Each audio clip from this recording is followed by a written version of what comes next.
So it's about 6 p.m. West Coast time on Monday, June 16th. A couple hours ago, Donald Trump tweeted that everyone should evacuate Tehran, the capital of Iran, immediately. That city is home to 10 million people. And then he announced that he is leaving the G7 Global Policy Conference in Canada that he got to today. Today was day one. And that he has to get back to the White House to deal with what's going on in the Middle East. And he's convening his National Security Council.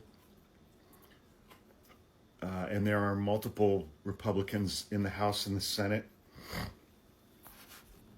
who want him and us, along with Israel, to finish the job when it comes to Iran.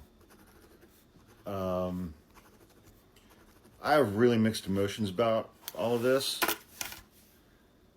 You know,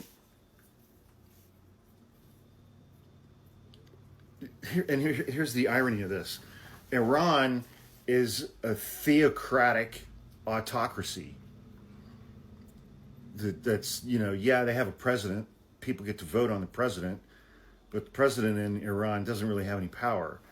The power is held by the ayatollahs, the religious, the senior religious people. They control the country. A majority of the people do not want that. They would like to be free from that. I think the Iranian people deserve to have freedom to live their lives the way they want to in a democratically governed country, which is what they used to have. Well, it was better under the Shah of Iran, but the last time they had like an actual democratic leader was in the early 1950s, before the CIA overthrew that. I think his name was Mossadegh. Overthrew that democratically elected president and installed the Shah to serve as a dictator. But he was fairly benevolent as a dictator and used to, let women do things like wear dresses and skirts and, go to school. But, it's always the civilians who pay the price for this fucking shit, man. The civilians in Gaza, the civilians on October 7th, the civilians in Iran. It's always the civilians who are paying the price for these asshole men. The Ayatollahs, Bibi Netanyahu, Donald Trump, the leadership of Hamas.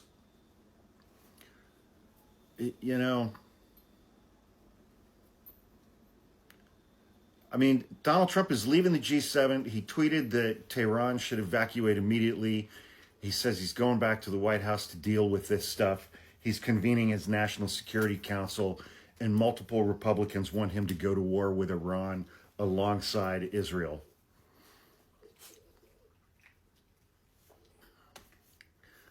His base and many right-wing commentators hate this because no new wars was their whole thing.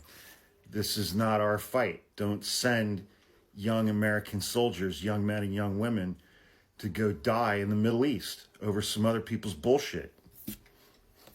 And they're not wrong.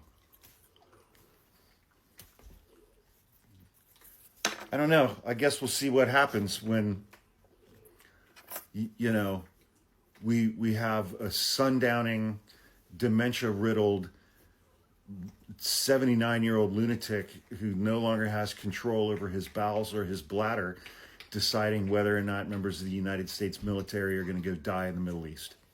So I'm sure everything will be fine.